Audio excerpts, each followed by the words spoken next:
Welcome back to another video. I know it's been such a long time since I've done an art video, and honestly I just had a really dry spell when it came to any kind of creativity in terms of making art or textured art or any sort of art. Until quite recently I was just sitting there minding my own business and this color came to mind, silver chrome, and I was like, I really want to make a textured piece of art and see if I can make it like quite silver chrome, kind of metallic color. And I just really wanted it to look quite futuristic, quite basically like this, like just quite textured, shiny.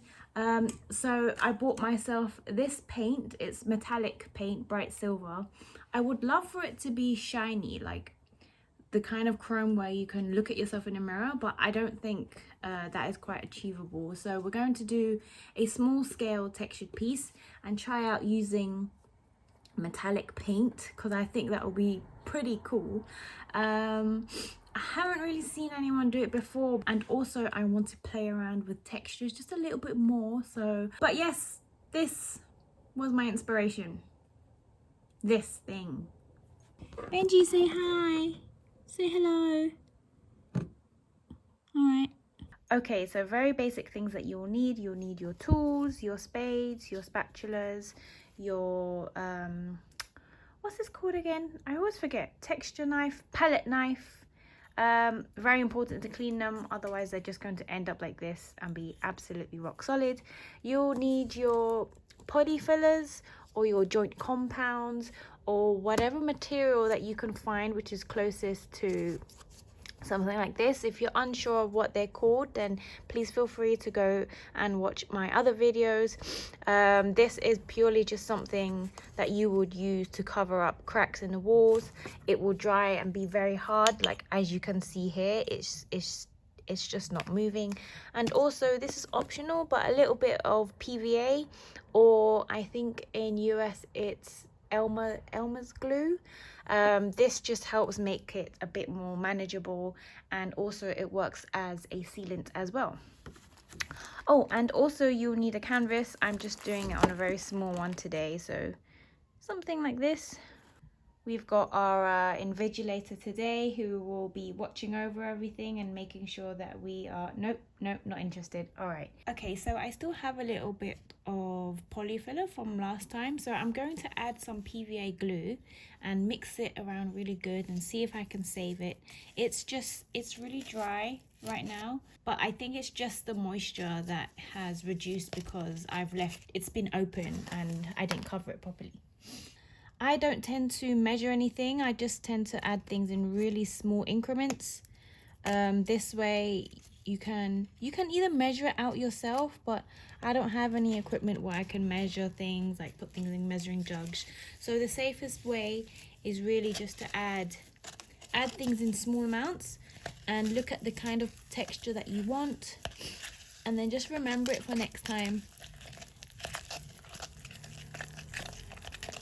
Okay, so it is getting a little bit more moist.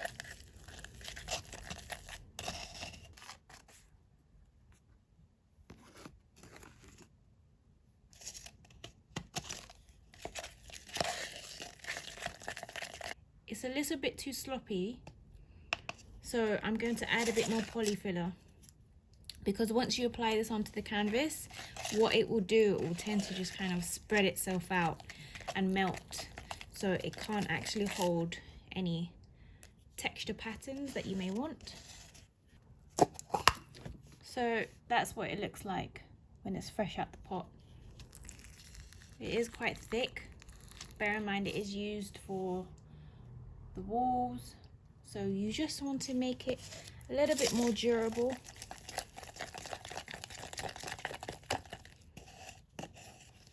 I want this piece to be quite dry, if that makes sense. So I don't want it very smooth. I want it to be quite rough. So you can always try out the texture on your canvas. just see if it kind of spreads how you want, which is great. I like this. It's quite rough, it's quite rustic. That's what I want. Also, when it comes to prepping the canvas, you can spray it with water. This basically makes the canvas a little bit more soft. It can like cling on to this product. Again, I've tried it before, and not like I don't see a difference, because I haven't done any tests to see if it actually holds stronger, but personally, when I haven't sprayed it with any water, the texture just holds just fine on a canvas. It doesn't crumble or anything like that. So for this piece, I won't be prepping it. But again, it's completely up to you if you want to prep it that way. So I'm thinking just something really simple, because the main focus of this piece will be the metallic silver paint.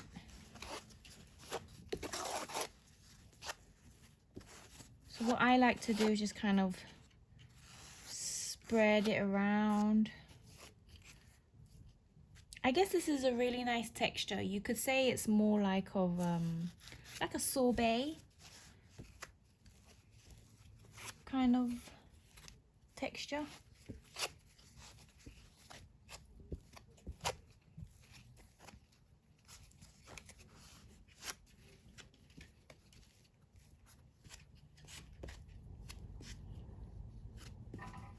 And I think I prefer working on smaller canvases, because it's so much more, your designs are so much more forgivable, versus if you have something like a huge piece like what I would do before. It's just kind of like you have to work on it a little bit more. Okay, so something like this is good. Even like that, I don't even mind that. That looks really good. But I want something a bit more,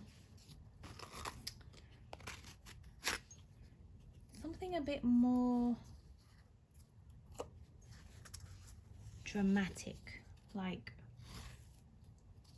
oh, no. I don't want it to be like a huge brush stroke that's just gone right through it. Okay, what if we just flatten it out a bit, and then we just kind of go. Nope, I feel like I ruined it. Something like this will take quite a while to dry, because this bit is just so thick.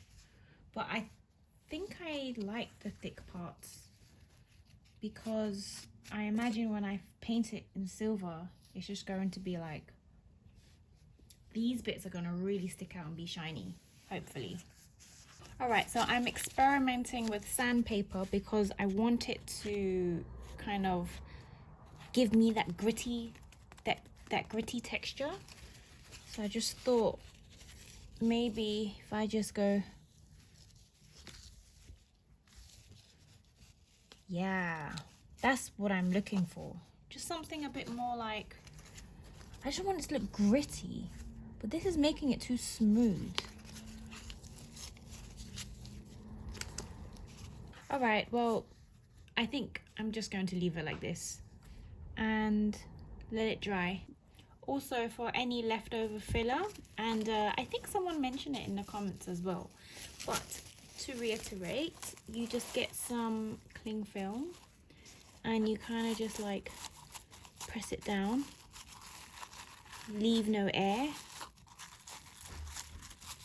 otherwise it's just going to end up really dried like this if you don't use it within a certain time.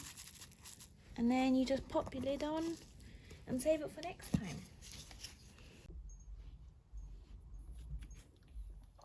So I let this piece dry overnight, and I just give it a little tap to make sure there are no loose bits. This is the paint that I will be using. Now, this is where I realize that reading is fundamental, because this is exterior paint, which means it's used for fences, it's used for like ornaments for your garden, it's used for, things that are meant to be on the outside of your house. So when I opened up this tub of paint, the fumes were so harsh. And you know, the back of the tin does also say to use a mask, use some gloves. Did I read any of that? No. So as soon as I opened it, the fumes were so harsh. I used the paintbrush to begin with. I realized that the paint was quite watery and it was just holding onto the brush, so I switched to a sponge brush instead. And as you can see, the paint is very watery. It is not really made for, you know, pieces of art like this. It's made for metal, it's made for fences, it's made for doors. I don't know what else. It's made for everything else except for what we're using now. So at this point, I did realize that this paint probably wasn't suitable, but I just wanted to follow it through.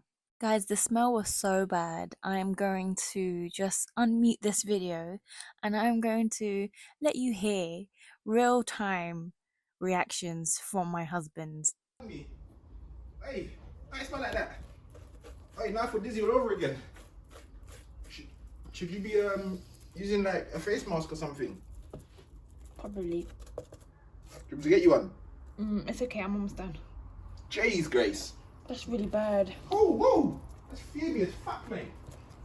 You get back an eye off that, you could, didn't ya? Yeah, literally.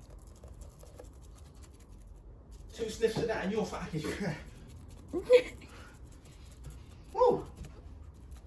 So if for whatever reason you do want to use this paint for exterior, make sure it's in a very well ventilated area, make sure it's for outdoors, make sure you're not doing it in your living room like I did, and just make sure that you use protective equipment. So here's what it looked like after one layer. I did think maybe I should do a couple of layers, but the fumes were just too much. I had to stop here and I just thought, let me let it dry and see how it looks like in a few hours.